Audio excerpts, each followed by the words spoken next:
only do quite any dim and a baby what in the what chill pen or tie NPP Fusion Crawford on a process.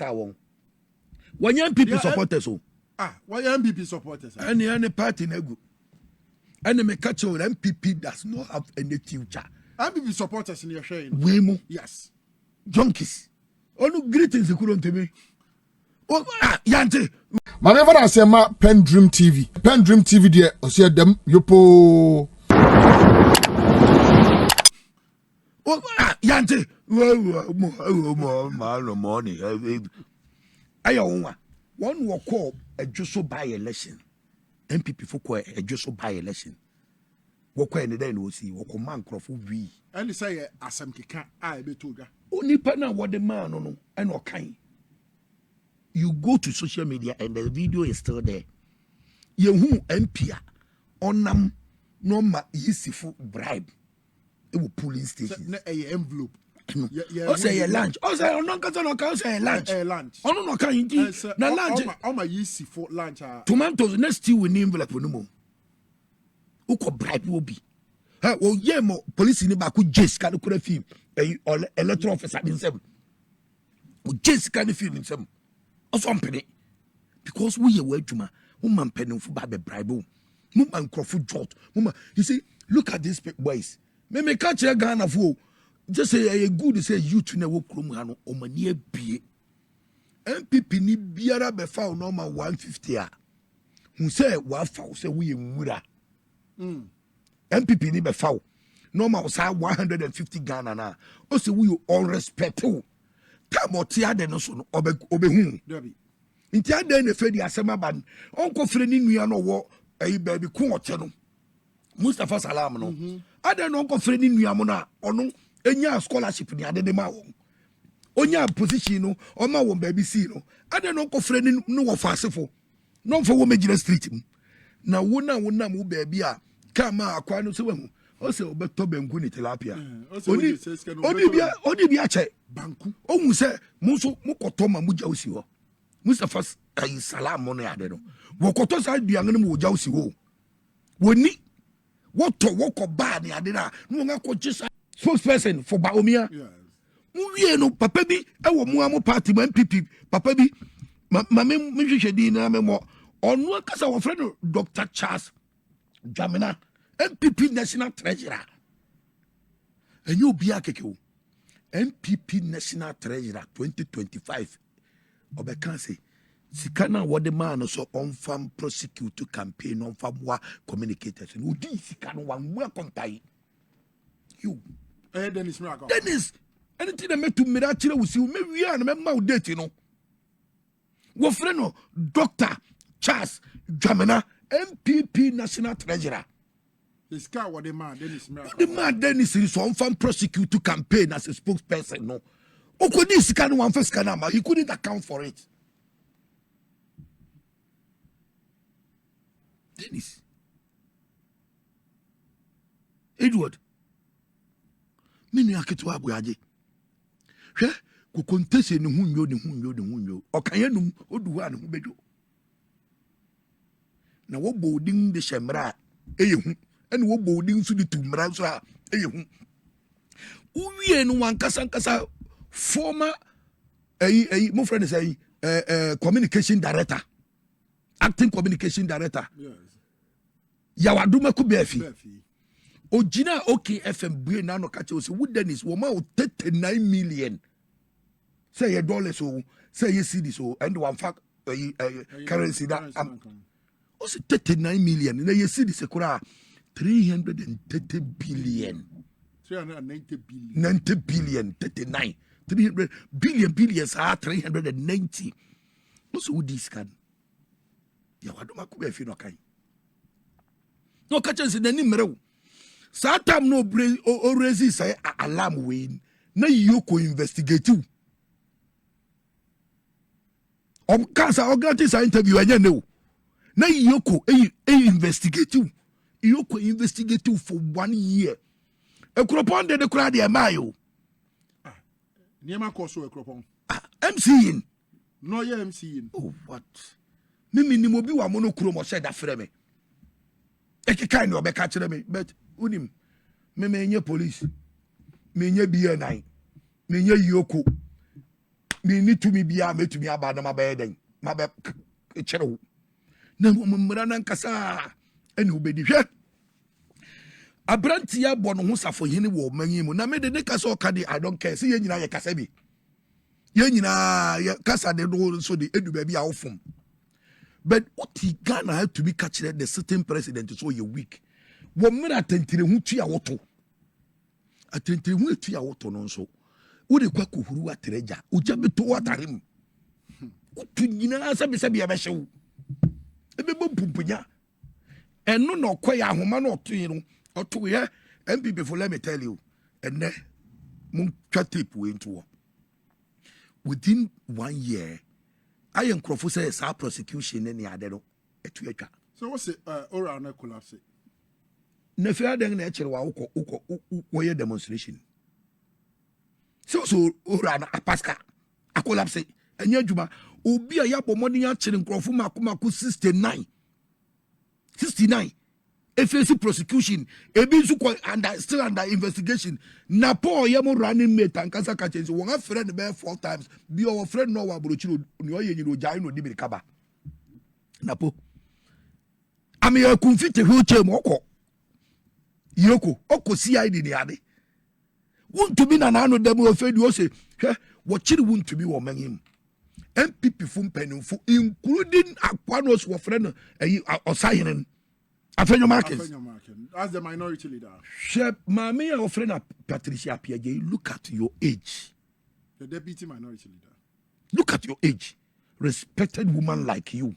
So you'll be here. Yes. Yes, Mrs. Who don't boss abufra we. No wa kwa kotena form wo yoku because of one actually want to be. Na mukwa na mukwa MP so. Wo se munko shemra. And walk and walk out form say boom walk out ho. So want to be near body be the free want to be because or your angel want to be a governor, want to be the father son card or your contact to the president, the former president. Well, walking cars answer me walk out free want to be. And then, mom, yeah, we na japa. What they want land cruiser and one police for Bessa won. And what ya want to be inquire now. And then nipa na walk away now, walk out. We NPP near TME. Obin Tangobi. Na Bible, we a Christian, we a Muslimini. Now, shabi now TME. Bible say, Obia bebunum and you mahu akontai. Obia bebuna kontai said, ya didn't you mate. Obia bebu akontai hwe nyankopo Yesu also odefu bi tu kwan eno ma ne apafo basa o ma one talent ba ko ma no 5 ba ko ma no 2 ena ba ko ma no 1 no je 5 no koye investment no je 2 no koye investment no je 1 no kututu fom eno bai no so bia de ode ama ne bia omra no mebu hu akontai no de ko share fom no nyang Yesu so be nden also one children no fani nkoto ojata na enumuda. Do you know the meaning? Meaning is obi a wo be ma na dwuma bia no ese so obu hu akontai. Akontai bu wo Bible mu into you Christian you need to account for your stewardship. What said yet no? And what this say nyuma nyina ahye wonsa. Makwa tena form akotata form bo. Mu wie ya onipa na mokotai form se free won't be no.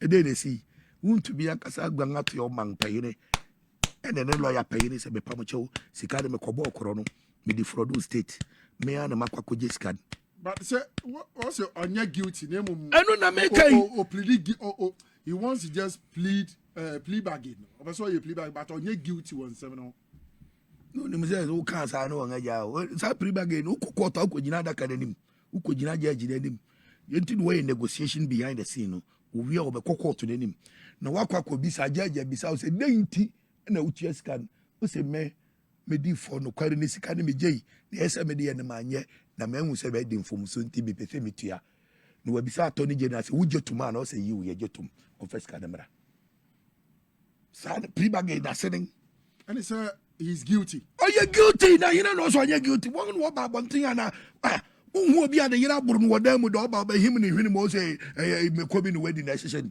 who be that won ahwe ne store wo inside opie by the near ko oso emeko odi eni amoko oboa no ye di nyina wonim ne woye o NPP fu dede na woye no enti wokotena ase wie no wosuin wonya wonfiri ena fedo nipa na ba out say body ne me adi mo fa ncha me metie scan ena oba betie anso nti saa mpanufo ene wo a wo NPP ne a wodi achi na nkrofo ikoye sika hwe sika bi a mere bi abeto social media a okwabra na NPP fu mpanufo asomo okwabra a wahihye sika wodan mu na otefo obekai.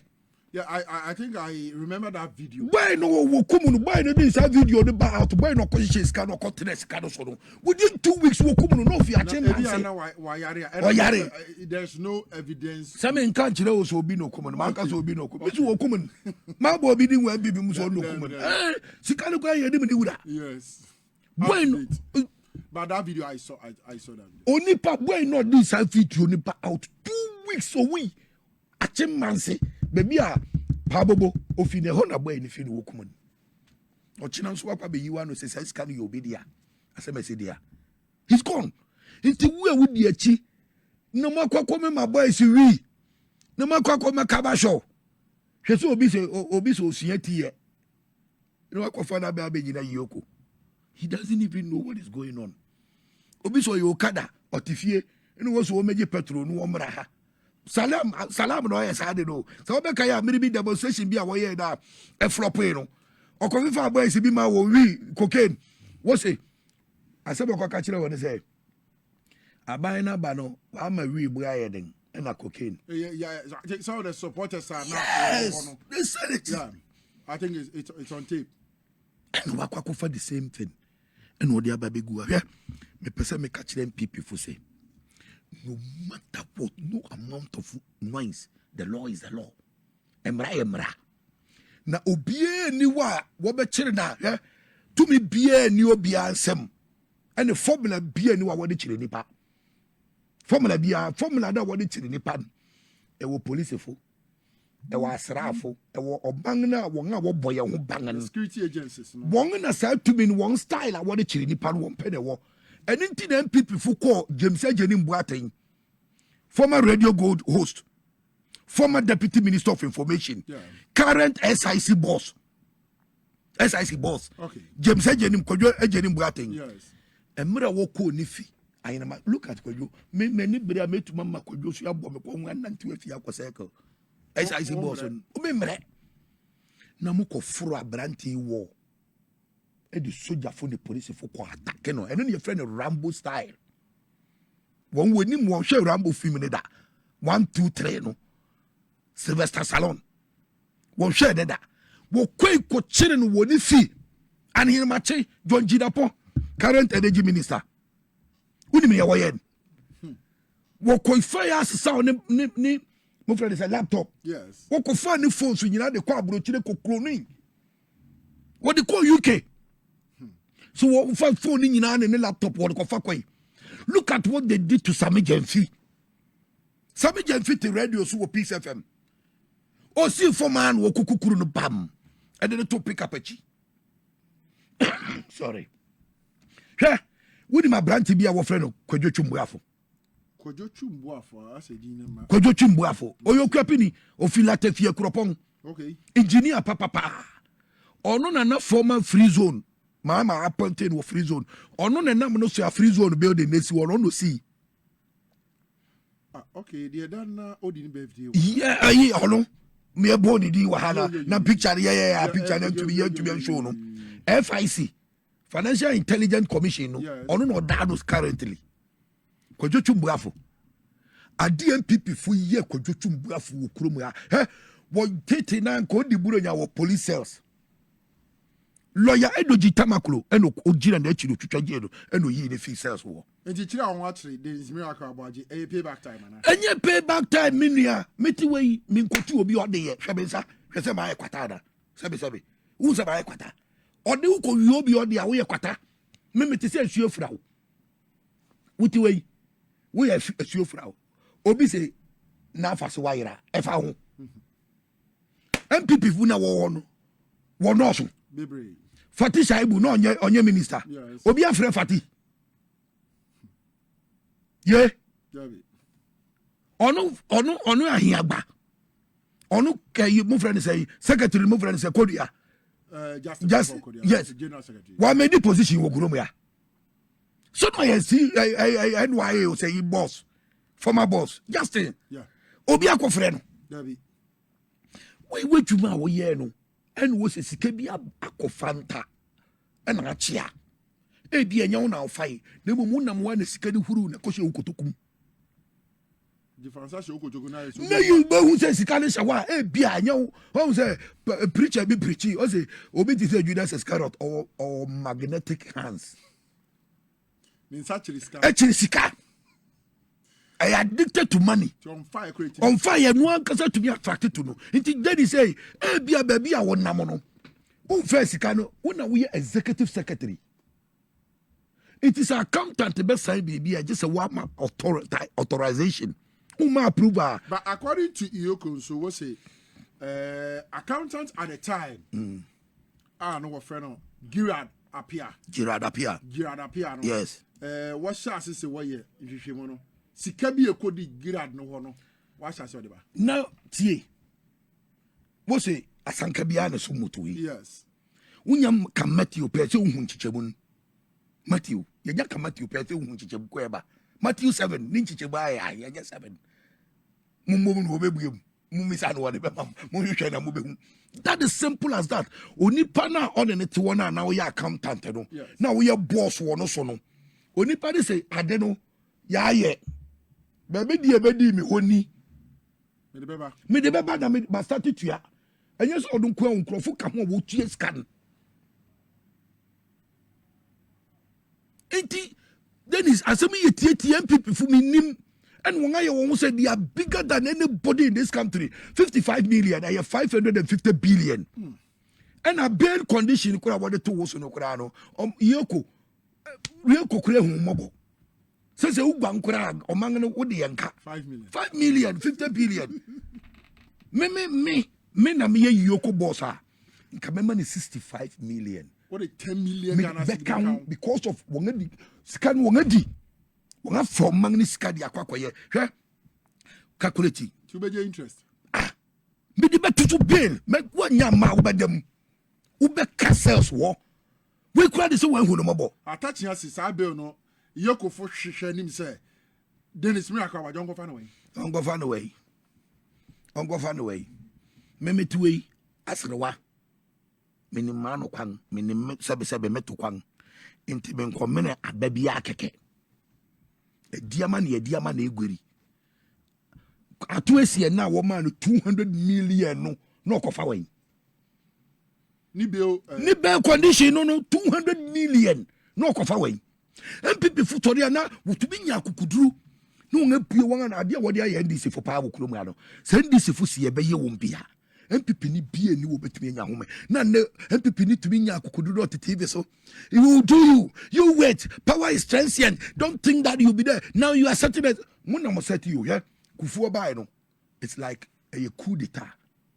Former President Kufuor obeti ade wo ma ya wasafo ma for ne namo eye me hu say ya wasafo ma for ne na ho no bia mu ya wasafo ma for no na nyame ase say Professor Mills yeah e ba mu no ode won ho che won ya wasafo ma for ko saloon ko pe bo se ya saloon two places baku eye saloon baku ye supermarket ya wasafo ma for was say sika Emma Paula support say yo what is kind of baba ya wasafuma for NDC fu e wo try won wo ko jail ni ade nyina no ya wasafuma fu was architect enne ma ka ni pen NDC ni bia pani bi otie mi nim asema me kai ya wasafuma fu wo nyina sunti ba masa ebi ho bue na no ka wo ebi ho no akase bue na no ka so these people must go to prison ya wasafuma fu ade ya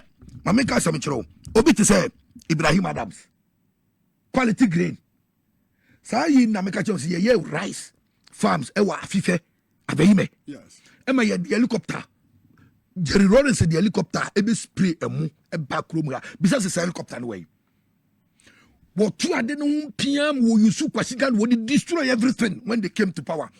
And now Ibrahim Adams no leader, you know, what did he call prison? They jailed him 2 years. Sepayanki was jailed on 2 years. Dr. Sepayanki. Yes. When he says Dr. Sepayanki do baby no, not Dr. Sepayanki in Kokwakoye ECOWAS bank no, on an Okwakoye chairperson. Or quite well, yes, I'm a Sepayanki resigning. Trying resignation letter and no buy so baby face court.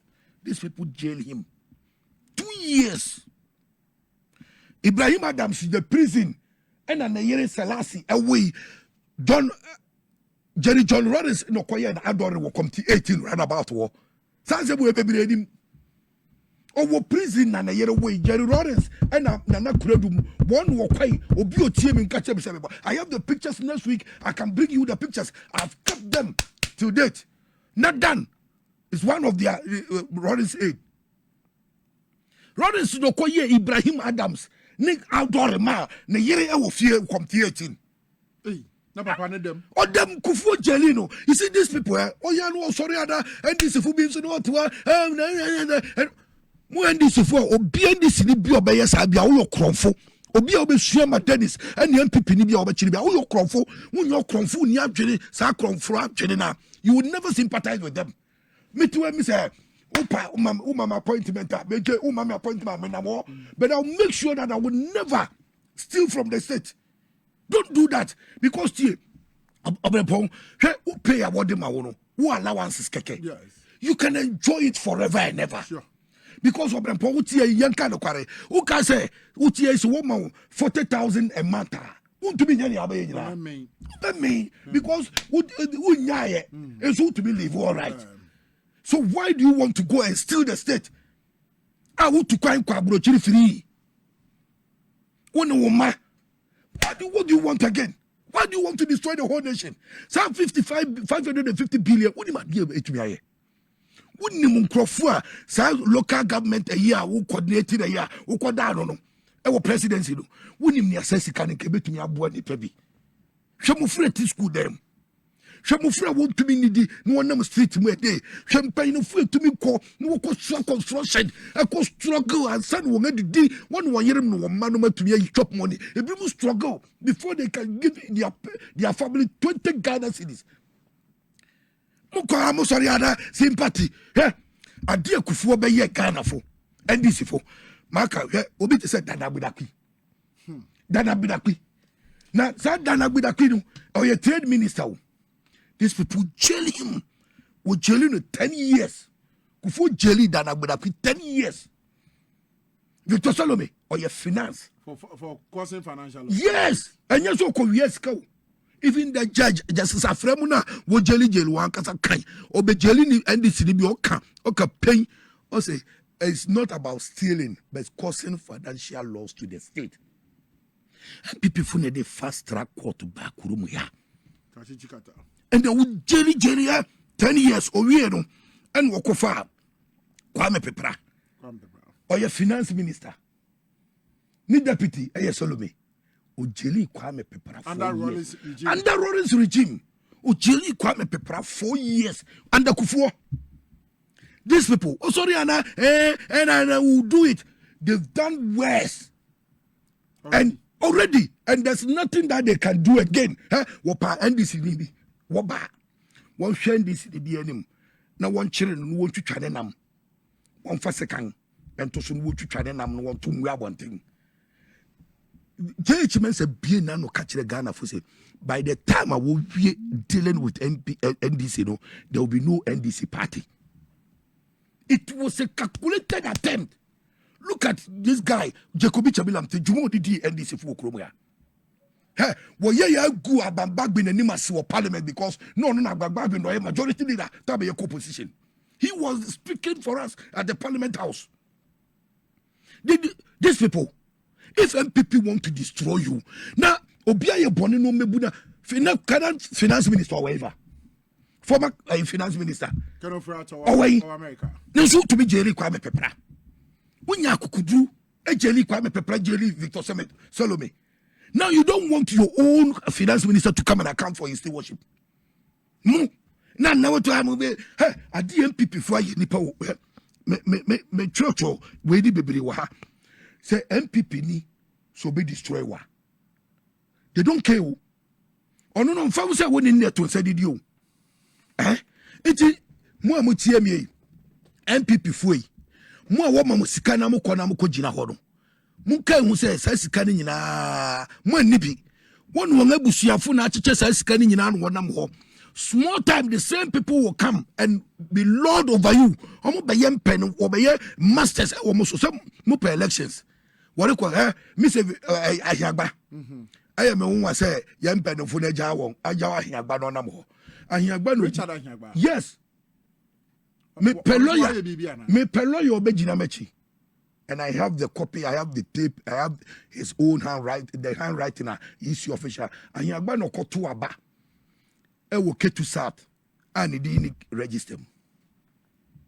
Hey. Richard Ahiagba, he voted e wo krom ha 2020 election and he didn't register him. It's a big crime. And this guy got a nerve. He'll sit on television and say anything, talk to anybody anyhow. Richard Ahiagba. Me say me peloyo obejina mechi. Na sa asem me raise because against the law. So we vote you. We didn't register. Okay to South. Okay to South. Pen now. Electoral office and the tried. I have the copy. I have everything. This guy got mafu. Now share this if we be no shady. Refer him. But he's not clean. These people are too rich. What can you be say? Or be intimidated? Obi. Why no intimidate Obi? Money amoyo money mono. Mutubi. Mama catch Obi so be intimidated. Namudia yendi sefono nyame and what shendi sefo so ababe sesabri he go to a point Jerry Rollins moment ya mokache say we shouldn't imitate them. We shouldn't imitate MPP because we are diabolic and they don't change. Here MPP in opposition, they always behave like analog television. MPP in opposition, when they are in opposition, they would distract it. They behave like analog television. Digital television is also what you need to be anti-aba. But when you or opposition analog television, well, I just say what do one say? Ebona pempem, ubona pempem, chim, my friend say anti-ano. Yeah, they say, oh say I share. Now you say suit away him. Okay, me pasa ya share. Atitafo, MBB atitafo. Yes. Watch the Dennis Miracle, Yoko PMO, Yoko. One more kind. We are one national communication director, Richard Ahiagba. So say what? Correct. I watch it. I teach you question. Yes, I'm running and tell you. Yeah. Good afternoon. Good afternoon. good citizen of Ghana. Yeah, good people of Ghana citizen. We are Ghanaians. No one is above the law. You are shot for this country. So, Honorable Bena Amako, if he's committed a law, the media and the law enforcement, they should please with him and go to his media and force it to the law and go to the law and police to arrest him. And fortunately, we didn't know, certainly we Ghanaians, we are short of our own motherland. We woke up today, they say there is a Canada, Japan. You heard guys yesterday, tomorrow too, there is somebody else. So I'm pleading for Ghanaians, or you are Ghanaians. You are good city of Ghana. Honorable Eric Omaku, they should release them. Also good Ghana citizen. So I don't know what he's doing there. And then what they are pleading for. I don't know what he's crying for. Or what I'm pleading for. What is there for right now? I didn't know what he's crying for. You are a good Ghana citizen. You are set for Ghana. So please, I want before this evening they should release them. Before you get here, they should release them. More fear on my friends there demonstrations in Brana. Me Okada people for no. I'm not my friend. Yeah. Banama Bamuya, you were scared of Mamma and I said, I'm not a fool, my movie, almost on Meche, Queen's Capra. Queen's no Saka. This is Dufias and I'm Sabacam Queen. And then I'm a Sakam Queen, I've been putting a video. We also have my 1515. 1.5. Obinia, Unia with my child. Binkubia, any Mina. We will not be silent. We will not be silent. I see the boys there, yeah. Everything there, yeah. We will do something nice. We there, yeah.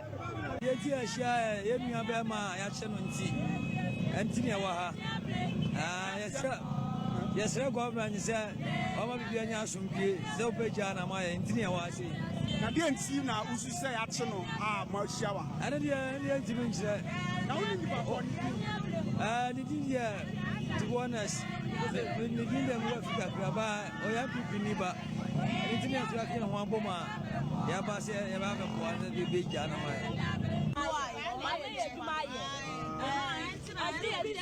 After wash death of parents of the madam.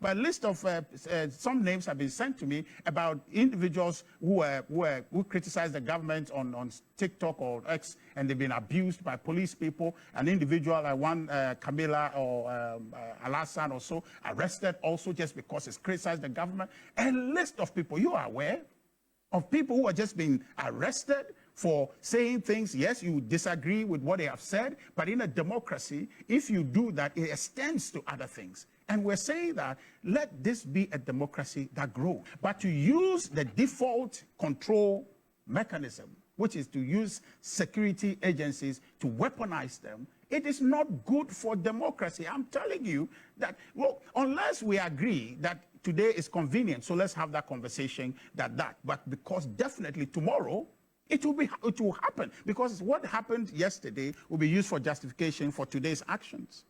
And so what is happening, you can rest assured that there are some elements, okay, who would say that we shall see tomorrow.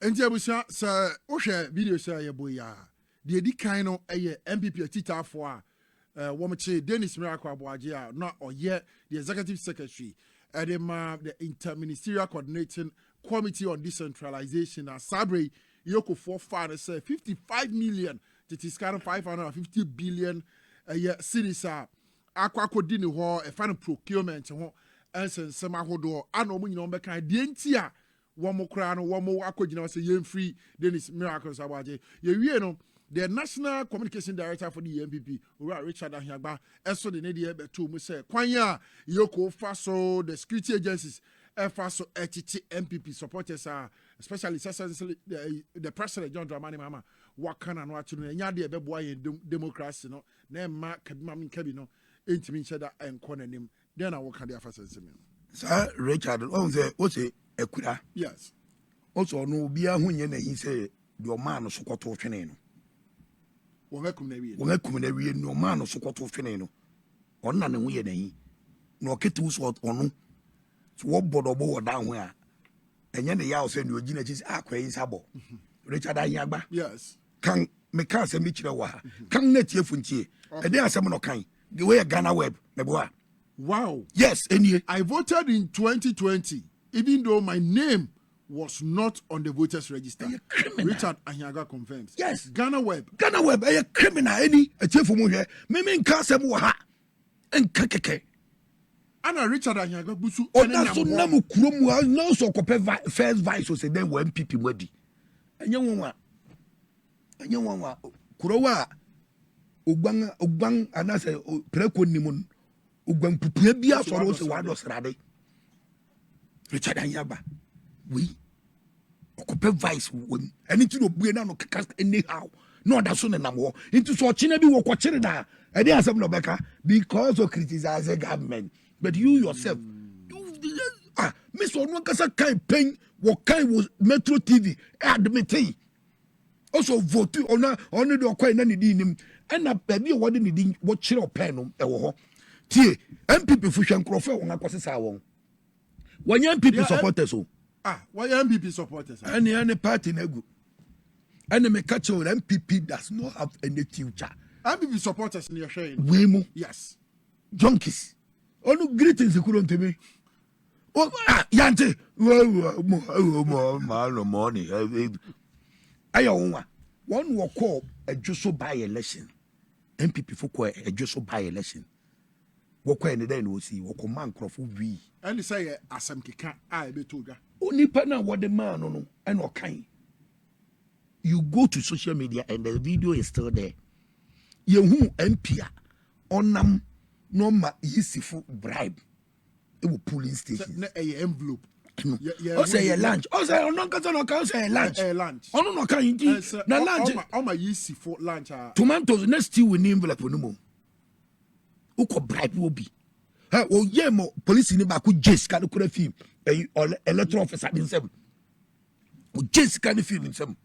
Also penny because we are adwuma woman penny for babe bribe woman crofo jot woman you see look at these boys me catch a Ghana for just say a good say youth na wo krom ha no o mani abie MPP ni biara be fa normal 150 a hu say wa fa say we nwura MPP ni be fa normal say 150 Ghana na o say we all respect o tamotia de no so no obehu nti ade na fe di asema ban onko fre ni nua no wo baby ku ote no Mustafa Salam no ade no onko fre ni nua mo na ono enya scholarship ni ade de ma wo onya position no o ma wo baby si no ade no onko fre ni no wo fasefo no mfa wo mejira street mu na wo na mo baby a kama akwa no so wahu o se obeto bengu ni tilapia oni bia che banku ohun se mo so mo koto ma mo jawsi ho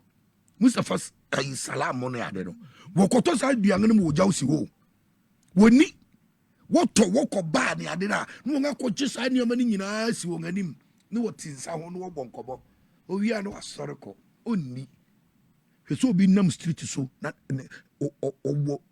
the person is craving for banku idea one was 5 city so one was say make catch say that 55 billion 550 billion when we adwuma betumi aye look at this man or a grown up it is a wo hwe sika procurement yi wonsam wo bra Dennis Miracle Abaje koye the executive secretary the man interministry coordinating committee on decentralization na bila yoko diamano for 50 million Ghana cedis any kwan so ya oh na me say media nkabeko 65 because they say interest better so because they say so what money be no kra no gbanga o man ne de ka so ti ase inti MPP foi Ghana fo amutie me mumma yenya abotiam NDC ni biara me producer the Asemian sen o say Woyome was built 54 million Ghana cedis far away 2012 54 I remember this wow yes Woyome no unim na sika was abedi ni nchai 52 and man 54 Woyome na what two sa nyomo for 8 solid years no Woyome no o man be no for 54 ono so sika what akodi Woyome ho no 52 it was a man extra 2 if I want to say make I say one ka 10 million Ghana no matter what o kwam bia ni obeya meyi so I just walk court MPP for I just walk court na court vary no reduce more na meme dey because onipa na kwakofa 55 in years abedi wunchai dia ese se one man higher bail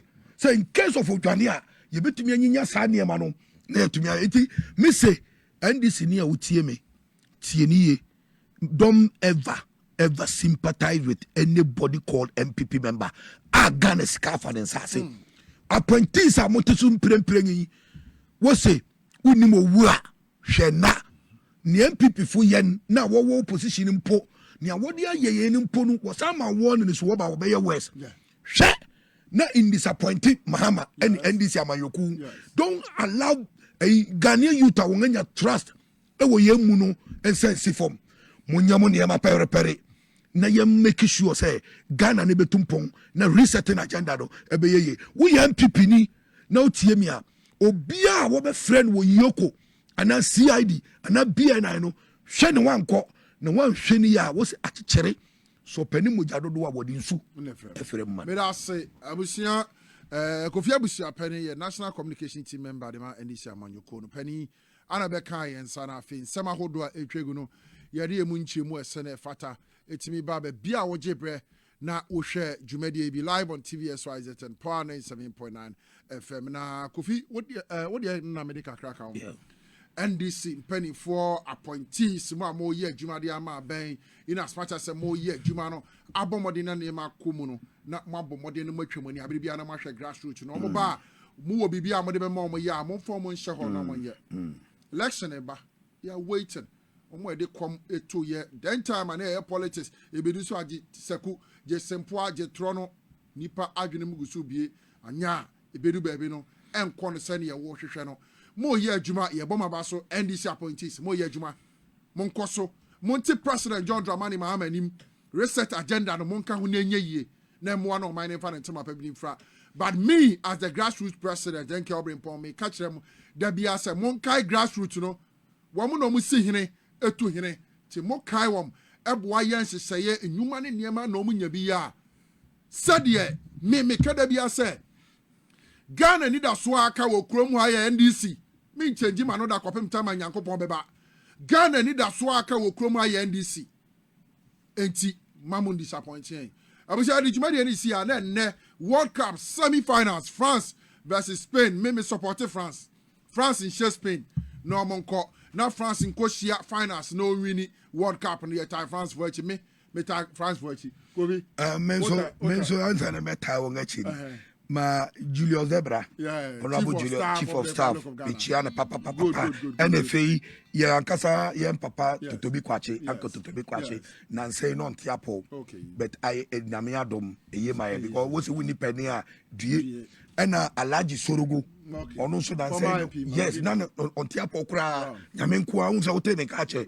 nyame nko a ema ejakura to ni fi yes nkadi fisho just 2 weeks ago yes isu tuto ya nyame nko a na yi ni film to ono so bichia no ena honorable Erikopoku Minister of Food and Agriculture. Me ameka say wo so ne nam jaban kranza ho baabi e ko lanche eyi mesre nyame ahobambo e de ma wo nyina France ene so wini because at least ye nuanom ebibefo e kasa team no ho think ye wine for to one penny for said you dey ahwede ba fie no one no dey one sena ba ye kwasi botwe such a nice young man but what the striker drink way alcoholic drink way what the quiet dan we yoko nra what the quiet dan because a car wo se film no ana ni boot ye hu say striker we da kwasi botwe are you encouraging this youth to go on drinking alcohol? Are you encouraging this youth to be alcohol for and sankwa no mo no mo ana and kwasi botwe sa and sign wonum bi strike alcohol now the coin wo numbi wo kwanumbi ana wo de kwaye dan ewo iyokwa ni mu anra wo breku na NPP for makofa mabunu a wo mo eye demonstration ewo iyoko kwasi botwe made hu yawo fiti anu adani made hu yawo ye hia ye onkomo sade onkomo botie sade wonsam kan ye tie no anu adan wama adwene bi asesa wo mitirim se dabi wo manwe anya ne nkan ko ana ne nkoso ana ewo mu you are youth wo ye babunu ti se ne wokoto wo mo ho no kwasi botwe wo ye babunu wo ye youth ate se wo mo na agina yoko anim ho no na wo mo kekamuo si enya Dennis Miracle Aboaje wo bere kokura wo mo nim de antia na ya chi Dennis Miracle Aboaje they didn't know ya boy interviews no ha no hwehwe Mabuna na agina yoko anim ho they didn't know why Dennis Miracle has been arrested. But they have been giving money. Kwasiboche added drinks, soft drinks, and in Yaniaba, alcoholic beverage, striker, edaso. Kwasimi bisasa, say you to no bowra o kenum, and woman ye striker anomy, and omobu ye, and omo ye say, woman the police for the best yani. Na police in so. Ebia wamwa anka kwasi why in this our problem naba such a fine young lawyer kwasi what the drink say kwa obi a anibira ba na mo to release Dennis Miracle Abaje what the enuane any insuo any alcohol beverage what the quiet there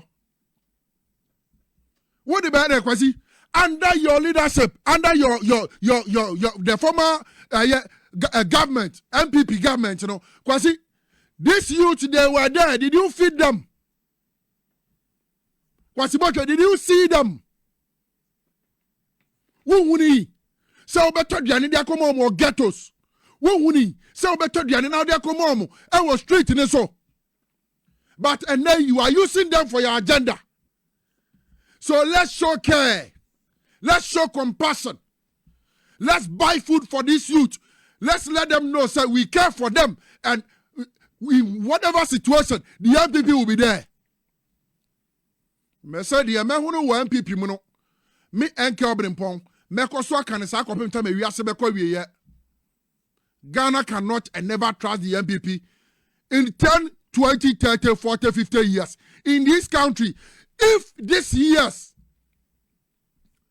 Andrew Nasa Ghana April ho adi to me ese MPP for answer me ka okromo ase sa video we mo ba bo hwe na mo besu because adwena ya de bu man adwena ya de sese man adwene a ebetimi ama man adi mu na empuntuo abamuo enyuma hospitals around kwan ane niema pa okromo ano NPP nibi, especially under the leadership of the former president Nana Dankwa Akufo-Addo.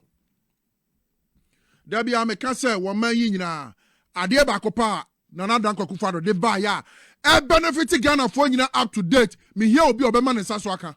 Men ka free SHS because under Nana Dankwa Akufo-Addo free SHS award ba yi born won safro nyine from 2012, 2016, 2020 to just it was whack.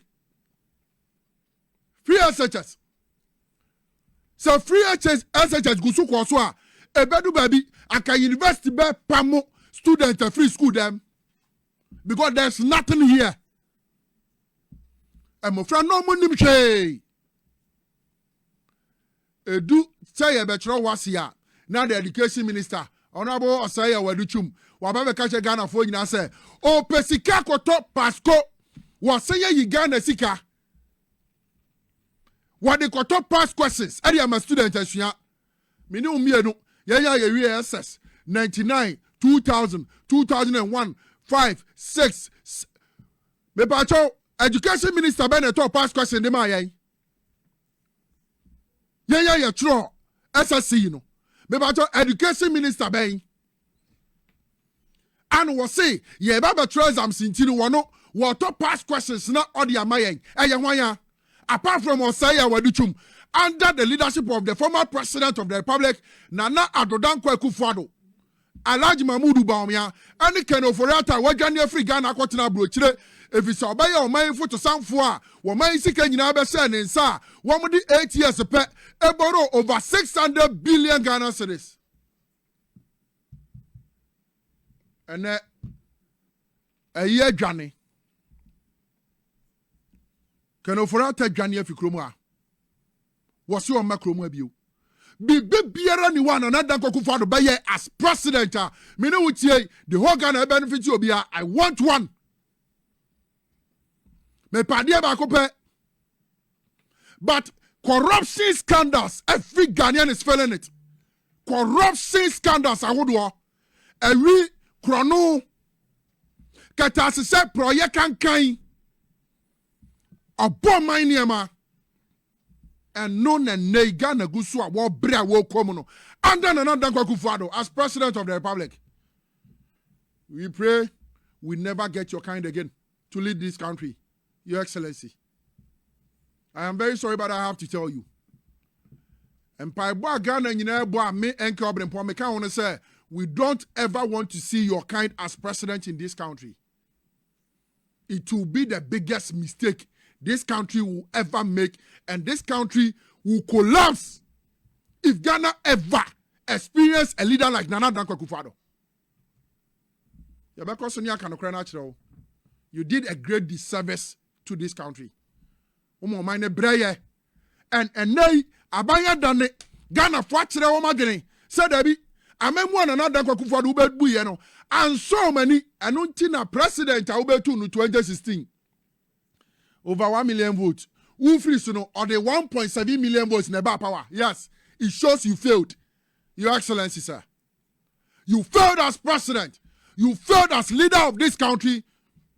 You failed in every aspect of your governance as president of the Republic of this country. For 8 good years, Ghanaians went through pain. Ghanaians went through torture. Together with your vice, Alhaji Mahmoud Bawumia.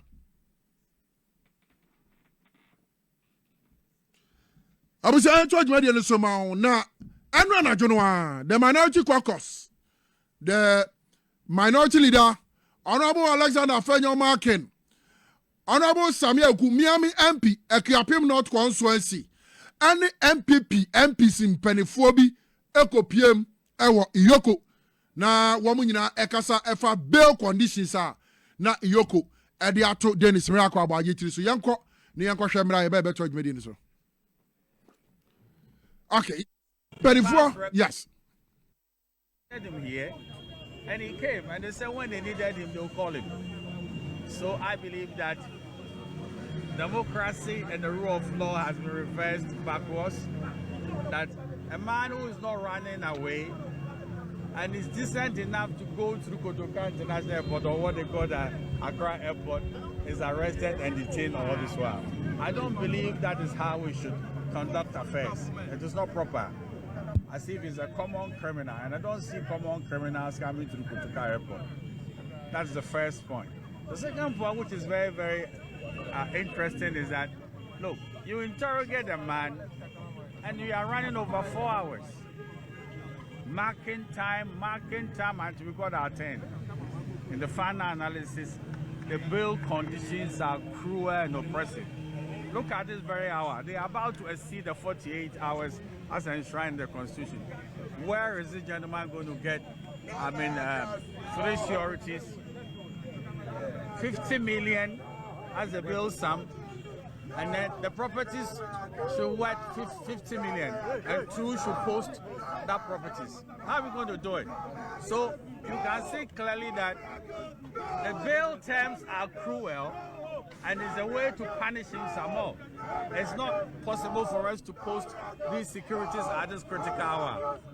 And I could say that the rule of law is sitting upside down. It's very unfortunate. So how is he going to be released? How is he going to post the bail bonds? How is he going to do it? 50 million Ghana cedis, 3 sureties, 2 to be justified. That means 2 of them should post properties. Wait, how can you at this critical hour? Where are you going to find properties worth 50 million? Minority, Eko PM, Ewo Iyoko. Na where Atachia, one, they say lawyer Bakope, Awaka wa NPP. Enti, and the appear could be Johnny Free wound to me case in ono. Atachia no made command. I know there is so Atachia the deal manim. I know Muko Iyoko. And Atachia Ebisa. And here fana. Dennis Miracle Abajibenya 50 million Ghana cedis with 3 sureties, 2 to be justified. Now 55 million Ghana cedis ababedi wo. For 50 million bra na kofie na ye ni asem no a wo bisa se obenya no wo he. Wo bisa se wo benya no wo he. Na atachia kromwa mumma wo bia bail over 50 million Ghana cedis da another NPP. Eti yamubo Yamubana say nipa no wo krom ha or assist investigation other than was here question.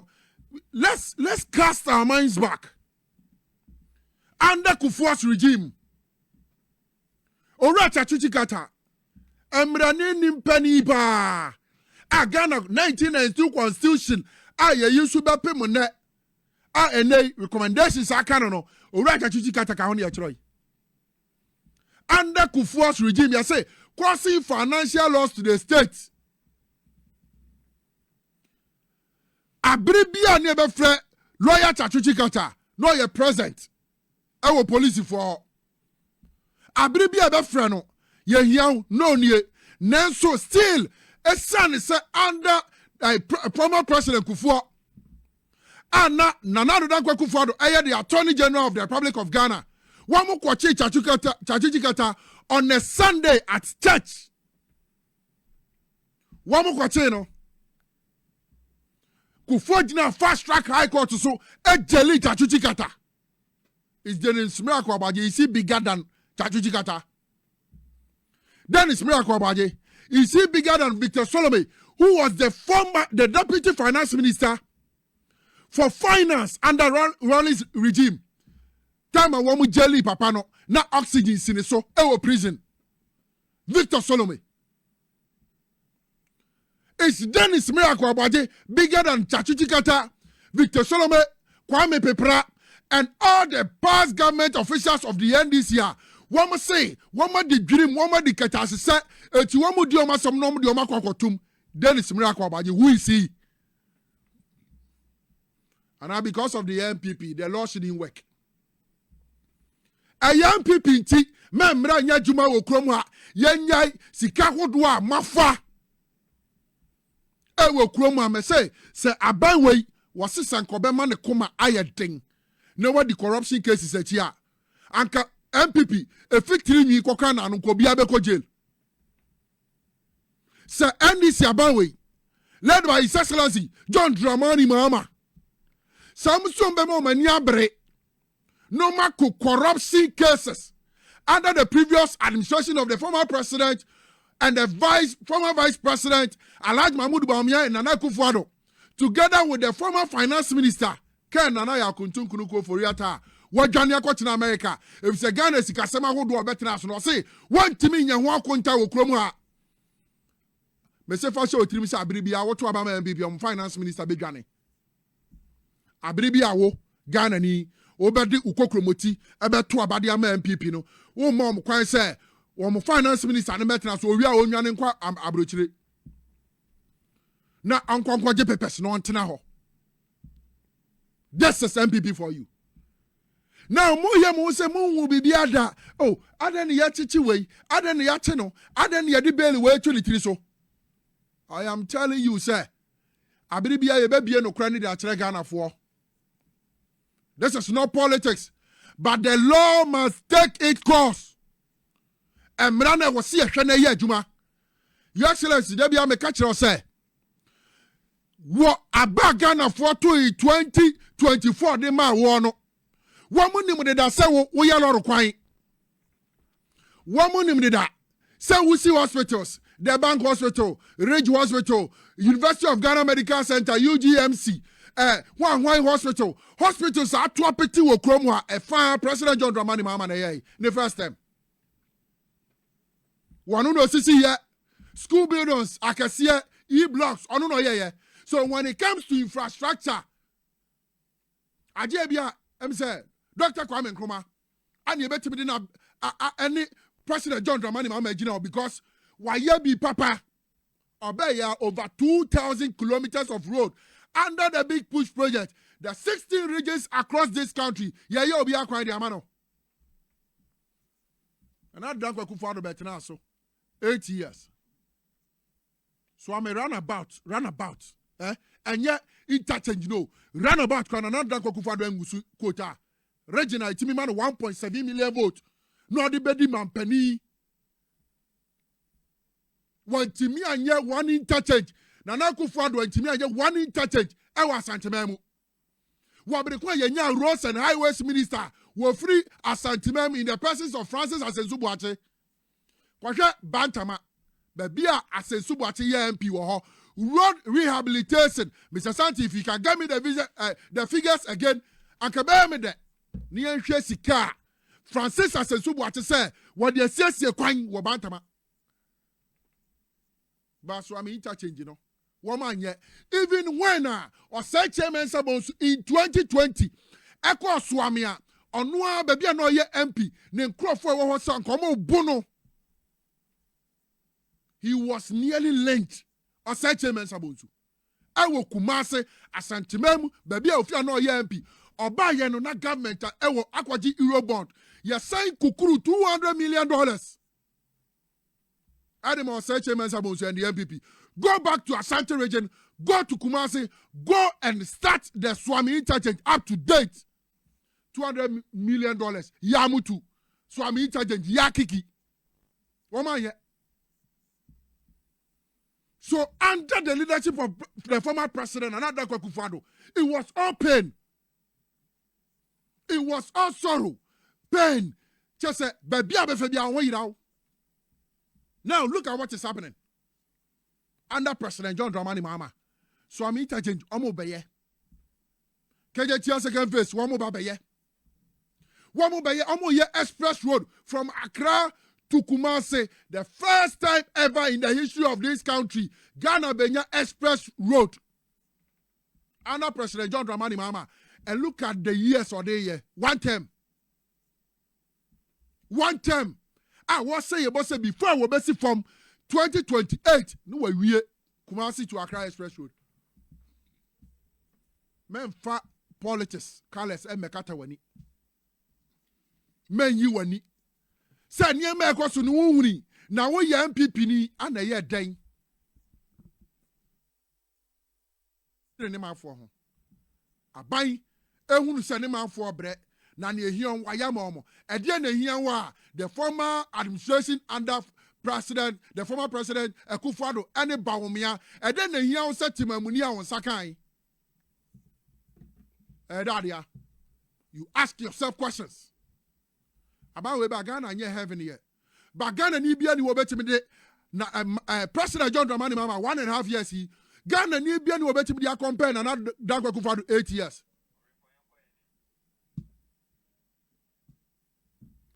The director of communication for the New Patriotic Party, Ora Richard Anyagba, Wakakan say maybe they say, John Dramani Mahama, Wakan and Watum, the NPP officials, the security agencies, attitude of Munano, Wampani John Dramani Mahama, Akan and Watum, I said you only ask one day. A young 1 year pa, Yanko, Nyanko, Ora Richard Anyagba. But a list of some names have been sent to me about individuals who criticize the government on TikTok or X, and they've been abused by police people. An individual like one Camila or Alassane or so arrested also just because he's criticized the government. A list of people, you are aware of people who are just being arrested for saying things. Yes, you disagree with what they have said, but in a democracy, if you do that, it extends to other things. And we're saying that let this be a democracy that grows. But to use the default control mechanism, which is to use security agencies to weaponize them, it is not good for democracy. I'm telling you that, well, unless we agree that today is convenient, so let's have that conversation but because definitely tomorrow, it will happen, because what happened yesterday will be used for justification for today's actions. And so what is happening, you can rest assured that there are some elements, okay, who would say that we shall see tomorrow.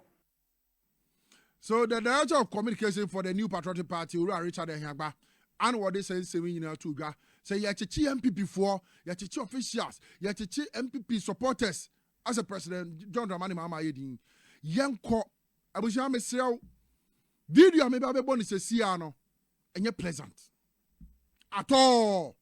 And somewhere woman ya and someone tiakuma and wakuma mubu. I was say ye boss video way not dear Richard Anyagba ye di completely assembly the mount. Yanko she a your friend Camila the numa semo catcher the sitting president of the Republic of Ghana Yachinwa. Richard Anyagba say I was sent President Mama and Kasam Ninja Sankrofuna. Young Family and Toy Medicine. Mama was the pen. Mama will Ladros, Mama, what dear, you miss Bill. Papano, Sasia, my opinion, and ya dear, guy, you was a quamato. Who needs to count by a 24-hour economy, and you was a quamato here. Every year, take the Casana, you will follow us. You have a shade. Sao Cramano Waba. O Cramano, there was American Waba. Ewa. Kevin Taylor, Walandi, young for Messi, Walandi, and Mamma also Namu Kumaye. Who know na nyina sase wa ma ye opening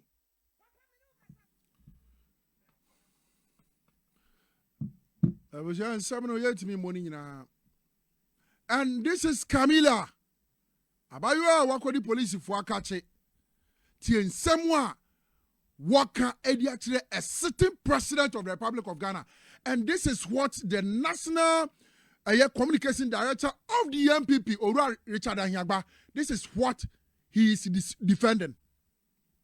Way wasi anka Abayo way aka sensem way achre mampanino anka ni so bia ye ne hwi wo krom ha yenyai na Abayo way and semwa efi nanum ba no yenyai no uncontrolled company John Dramani Mama. This is what the NPP is defending. They are defending Camila. They are defending your friend is saying Mavis, whatever. The NPP supporters are Omatium Wogu TikTok say. You better demon peniatem. You better NDC abayatem. School nechiwa. I want ye. Okay. Bebre kure nim. I don't know me catch you be unless a kufu mra ye catch us woman contest. Betty a kufu amurabing. So for ye kufu former Supreme Court judge. Nimia ebe contesting primaries on your Jim Frekumi. Oh, okay. People don't know. Jim Frekumi, the former member of parliament. Yes. I don't know this problem in the buy near Kofa Anthony Jampo be a compromise candidate. Ebra woko a ye ko regional minister Beatrice Victor Smith munyina wo ho. Yes. I woko Burundi supporters wo residency no. Yes. Me na me ka 8 impedofu 8 na ko minister ne table won kotena ase no. Many the youngest among them. Wow. I'm a kotena ho. And so next angro of you na wo ye bi ahwe wo. Me to be hwe won mi se mumu nim. Ye position am chief former be campaign and any position be am pedo I can contest and win. Okay. Then from there no na I say kwapen for no. Edum obo dan din. Yes. Daniel really bere wo party ni manya no. Na that day no bache yi ase. Daniel really eno ma me swing. Oh. Me hwe na me ra. Osa obo ma de kasai. Agise wo nyo kwapini. Ana wo nya kan ni. Daniel really bo ma na osa we no de kasai. Osa obo ma na makoma kwa wo twe mpaga wo twe. E kan ni nyina bo ma ne sawan kasai 3. Okay. Boma wasaw boma pa no. Yes. Eye 3. Na wawie na wo kono. Yo. Na okyerema no atumpan wura no. Ono afrew. Ode boma no be frew. Se sambre bio. Memi ni boma me so boma mu fu be mu frase mampedofo kwasi na mo ne ade nyina wo ko the late. Me kuram ti bisua abo me nim asaw. Na mete. Kasan. Metia. Akyene ne wo bo. Akyene ne wo bo ne. Mete ne kasare nyina. Wow. Inti metumi de boma asaw. Wo de boma asaw na wo rekasa mete. Mihu. Inti Daniel Awire fool because I am a right hand man. Yes. Ase won. Ono no ye campaign more man. Adoso one near people na say sa man we ase money ade no. Because sa. Inti no dan edition. Na odi Awire wo chairman kire say ne secretary awu ampa. Na emre fedi o sawo no kasa o de ne sign no de ntama kurum no ho dan de ntama ne kurum no ho na mse asebesi isumaduru nti dan ene mpanimfo a moboa nyina honorable Kofi Asante ekwa pen down dan na wa bone red yim top na ninika na ni abre o se de fura ntoma nso ko to say na ni abre Kofi Asante emre ba be contest me na me interview in the first ewa hoto. Oh wow. Yes. Tibi ka chenze ye me ne fe o hwe be ni me di ye shia ida. Okay. Fe David Akuji mu nyina me nua ya wantwi. Yeah. Ya wantwi former deputy youth organizer, regional youth organizer. Yeah. Non tiapo but because of Bacha Obai. Oh. To on the actually Pablo. Yeah. Ekono fie wono di na chi no konom na duru. Okay. Na David Akuji nso mu nyina bai ebetaye chi. So ono na sese ono nso se obepre as a chairman. Na yenua IB. Yes. Yeah, Ibrahim Emmanuel. As Martin yes or no Ibrahim oko regional contest treasurer okay ono na woni me say sika de ana enam mojanam yes mojanam yemfa ma osebo nhwe so obewe nti ogwan ena ne hujo nti wo de ne to mojanam ho a wo be ko no aba beto mojanam da so da ho nti IB ne ye obi a wo de sikasem hyeden sa ye businessman a ode ne ho wow nti wo de sikasem hyeden sa even party here sika na say efisoro wo ne medu no wa ya ono atumi yi ne bottom sika e de boa party no regional treasurer o say ho no kwakopa nti Ibrahim a wo friend IB amanfo moma yem fa de hyeden sa East region wow yo na ekura won so man brodo obedi usum o ti ase enti onu ni obi a ye de hyeden sa sikasem hyeden sa treasurer moma yem to man no hwe chi mai David Akuji nso se oreba chairman onu na me say o printed t-shirt man constituency ni nyina 33 constituencies yes 200 each into your don so you mean ya pa into you wan contest ni nyina you mean ya no into obi amomode so obebo a pay for woba regional eastern regional chairman ni nyina so wo hwema obi a bone homode so wo hwe Bismarck Tewi abon otafurija chairman ni jumedi a odi yes ansana office so say wo so obabio TB otafurija chairman ichi opa en enyimre we eti na debi o na wo yure fi se me ba won kra bi wa bonten ma ewu se nka bi yure fi o na me kira to ha ye frɛ no guest prophet Mama Lee mami ya na o me kada sem so teshi no ne branch no won de bia na me yure fi Mama Lee bi wi ya frɛ bi na branch ni ye kira me o so obere mpom nchi ade ma obere mpom ate won ka Mama Lee mate won kra yes Mama Lee your friend guest prophet yes I don't decide me na me the man okay and me nyina won prophet ni nice one Mama Lee oh yeah juma that's ba okay ya to aye juma na edoji tabakuro so de sai juma we yentumi nya ye okay because mwa o de boa party na o de boa ban sa ban ni nyoma be koso no nyame nhira no wa bo modern say obemma ko ayi ni nyina ayi mo friend den sa ye radio stations and ayi obemma MPA ne ho aya akono na wa boda wuru e mo bia te say tanka bi to form ne ade amonkoye enu achi no won say da America fu asa aka wo ho biem samba kakra ye bebo edeji na ye Trump yawo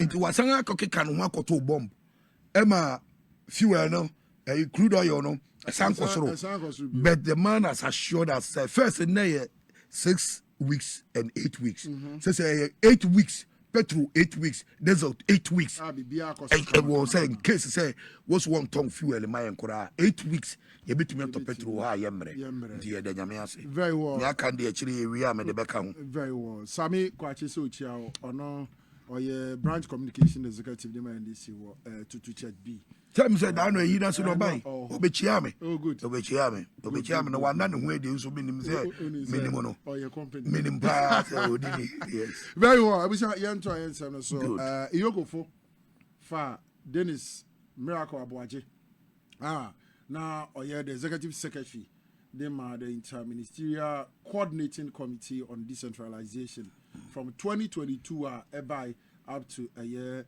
2025 wo efi abemo no yokofo fan I say watchra wo den tansa horo abono say procurement won sensam ahoro bebre bi wo ho a odi for wo ho over almost 55 million Ghana cedis all the quantity scan my 550 billion and watch no the ne party NPP for year near yokofo kan sense me then I can dia found me da say na abrempon unim say ade ya pa e wo wi ase ene say abu okwaku kan say shi ase kan obewi we buru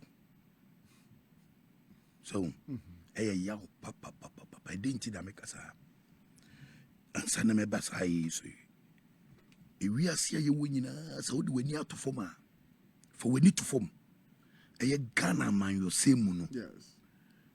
She will nipa would the one nipa or Ghana man your same. What if we need to form?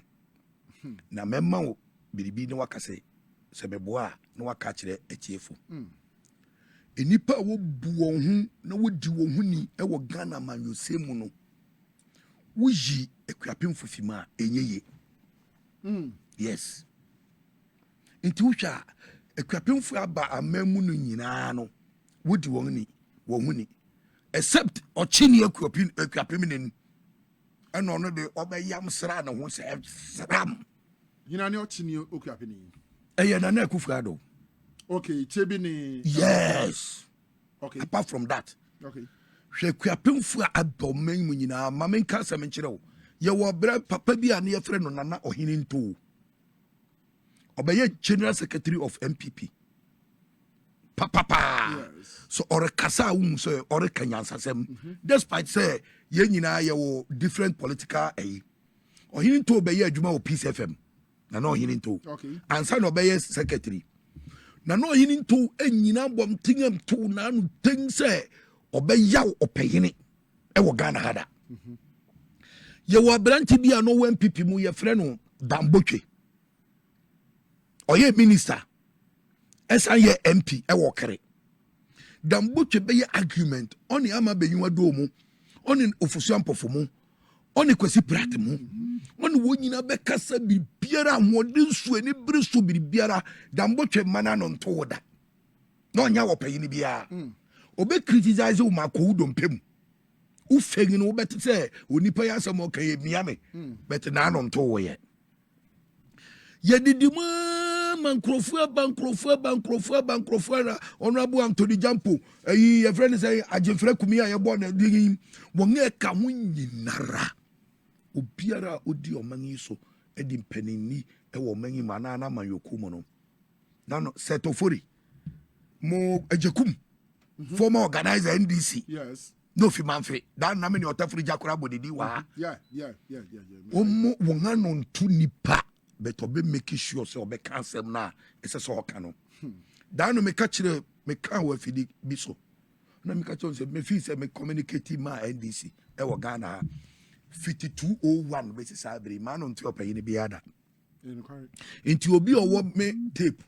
Sa na NPP for ne ka wo yenkuruma e wo soro wa wotumi kobo ohene kura ma ne ese memete radio so ya mpanyinfo MPP fo ni won aka babre san wote e MPP so ye NDC wo ye MPP ni dia wo be heli me ye program bi na me address issue bi e wo Miami Chrome to Akuapem what you committee man sebe ya no and what do I lucky me do be am frame me one frame but what yes want to be in you because so that's some now kind one car body here who said the me catch you me say yes me nena me ko kan ho chire me nena yes enya so be wo tutu and me wo fa fisu nya ne wo fa kwaku so hwe me a fa kwaku bi chia wo kwaku aduam obai no wo bisa masese na kofi wen so kofi ri ja na ya mpanyin no tifia no ya yen me tinse me wo fa ba me ko se ja benya kakra me duwa wo fo kofi wo na otia na wo ya wo ne na mpanyin fo na me se wo fa ho keke na me ko hey wasa ka biem no wo be kire ma hweme na me die hwon 3 days na me see fie woda chese makoka ho ni biem okuapini a wotete wo no uka ho wa ya wo pehene te chiri na me hu se ebi emfima no ankyiro biem da so wo ni opene kasa na beka ho na me koka se ho ni ekeke nti obi a wotete wo ni bia no eye den so na emu asem no ho beka nti wo koka me se wo ya no me chire wo ni pe keka no wo hu an wo sansere me hwe wo ndi me na at least addition kakra honorable Totobi Kwache anko Totobi Kwache mami ko sia ho gia ye no ko ka obi hu asem ye no anka ne ye na woni factor oni pa to be siwu amo be siwu station na ka ho I'm mindful of my social media. Me cancer me to be go to date. No my publication. Very specific about some of the things. Because I know the who will be back to me at twist was some. Until one day, I say me na me name say kwesi prat money identity stay. Na me say me see so about radio so ni. Me nya wo pani bi da. I just obi wo record. On fa me kire up to date. Na okuapi ni pa wo ngatete wo. Na wako school akonya nimde kakra ka ho. So obehwa ebra gabi okire da akokọ ka sofa ye kufu former chief justice asebo. Yes. Language worse and who said or cover no. Echere Gabi. PENDREAM. Who is he? And you see worse no choose carefully to be catch be say ade ye hu and so obekwa koto okuapi ni bia panyina or ye educated in sem. You careful. Okuapi ni bia. Or ye awura. No wakwa koto num. Wa sem koto no so. No one can ye must aware to know bet you na ye but who da one na. Obi ka just o ye PENDREAM na what you say. What you na say ye adwuma. Kiti. Or the brofa can what the brofa can what you didn't nye adwuma kiti. Unso dwene manipa. They choose their words carefully. Na obi ti say abranti ya wesi so. Wa ware wo man to be nkase wo ye su konoma. Yes, you are brandy, which is your man, your 70. So, can I offer so your name? And the miracles to me, I'm what dinner could do to me, tenant station, so television station or man station. No, I shall John Mahama him. No, I catch and say, President Mahama is a weak president. Yeah. Do you know the meaning? President Mahama is weak. Mira, Abgaji Edward. Ukapini si Edward. Ukoye MCU. Niye ya woyi wono unkrofunim. Wona ukoye campaign manager.